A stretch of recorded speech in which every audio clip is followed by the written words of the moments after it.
ओम श्री परमात्मने नमः। श्रीमद्भगवत गीता अथ चतुर्दशोऽध्यायः। श्री भगवान वाच। श्री भगवान बोले, ज्ञानों में भी अति उत्तम उस परम ज्ञान को मैं फिर कहूंगा जिसको जानकर सब मुनिजन इस संसार से मुक्त होकर परम सिद्धि को प्राप्त हो गए हैं। इस ज्ञान को आश्रय करके अर्थात धारण करके मेरे स्वरूप को प्राप्त हुए पुरुष सृष्टि के आदि में पुनः उत्पन्न नहीं होते और प्रलय काल में भी व्याकुल नहीं होते।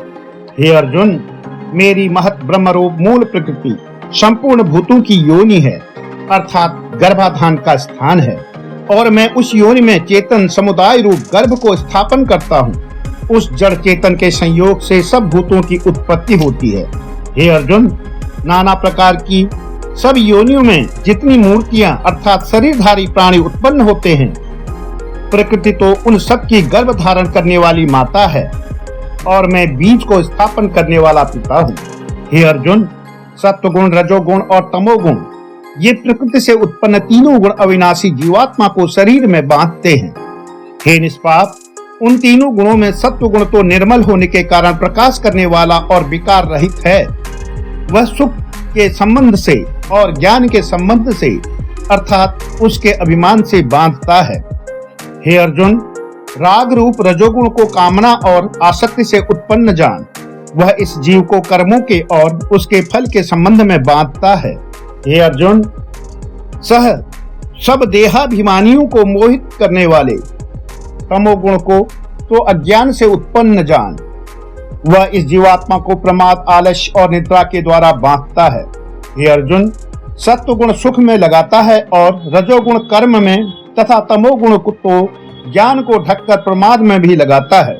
हे अर्जुन, रजोगुण और तमोगुण को दबाकर सत्वगुण और तमोगुण को दबाकर रजोगुण, वैसे ही सत्वगुण और रजोगुण को दबाकर तमोगुण होता है अर्थात बढ़ता है।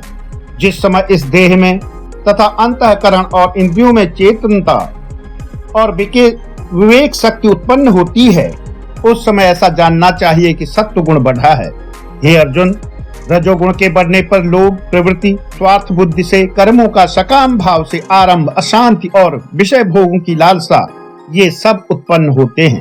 हे अर्जुन, तमोगुण के बढ़ने पर अंतःकरण और इंद्रियों में अप्रकाश, कृत्रिम कर्मों में अप्रवृत्ति और प्रमाद अर्थात व्यर्थ चेष्टा और निद्रा आदि अंतःकरण की मोहिनी वृत्तियां ये सब ही उत्पन्न होते हैं।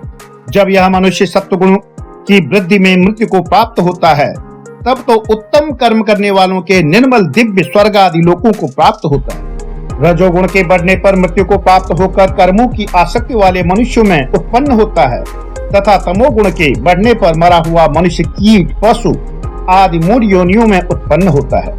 श्रेष्ठ कर्म का तो सात्विक अर्थात शुभ ज्ञान और वैराग्य आदि निर्मल फल कहा है। राजस कर्म का फल दुख एवं तामस कर्म का फल अज्ञान कहा है। सत्वगुण से ज्ञान उत्पन्न होता है और रजोगुण से निसंदेह लोभ और तमोगुण से प्रमाद और मोह उत्पन्न होते हैं और अज्ञान भी होता है। सत्वगुण में स्थित पुरुष स्वर्ग आदि उच्च लोकों को जाते हैं। रजोगुण में स्थित राजस पुरुष मध्य में अर्थात मनुष्य लोक में ही रहते हैं और तमोगुण के कार्य रूप निद्रा, प्रमाद और आलस्यादि में स्थित तामस पुरुष अधोगति को अर्थात कीट, पशु आदि नीच योनियों को तथा नरक को प्राप्त होते हैं। जिस समय दृष्टा तीनों गुणों के अतिरिक्त अन्य किसी को करता नहीं देखता और तीनों गुणों से अत्यंत परे सच्चिदानंद घन स्वरूप मुझ परमात्मा को तत्व से जानता है, उस समय वह मेरे स्वरूप को प्राप्त होता है।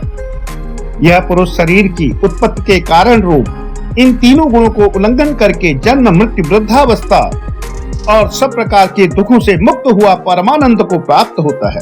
अर्जुन बोले, इन तीनों गुणों से अतीत पुरुष किन किन लक्षणों से युक्त होता है और किस प्रकार के आचरणों वाला होता है तथा हे प्रभु, मनुष्य किस उपाय से इन तीनों गुणों से अतीत होता है।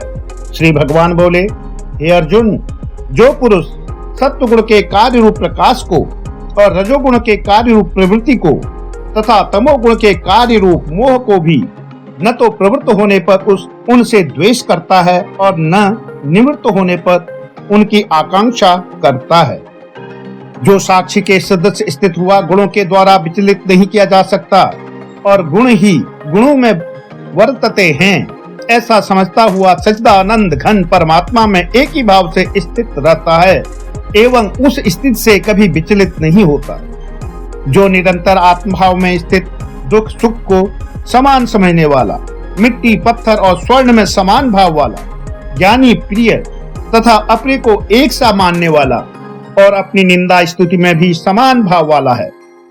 जो मान और अपमान में सम है, मित्र और वैरी के पक्ष में भी सम है एवं संपूर्ण आरंभों में कर्तापन के अभिमान से रहित है, वह पुरुष गुणातीत कहा जाता है।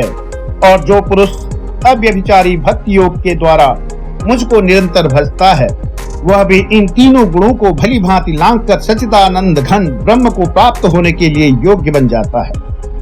क्योंकि उस अविनाशी पर ब्रह्म का और अमृत का तथा नित्य धर्म का और अखंड एक रस आनंद का आश्रय मैं हूँ। ओम तत्सदिति श्रीमद् भगवत गीता उपनिषदो ब्रह्म विद्याम योग शास्त्रे श्री कृष्णार्जुन संवादे गुण त्रय विभाग योगो नाम 14th अध्यायः। ओम कृष्णाय नमः। ओम कृष्ण।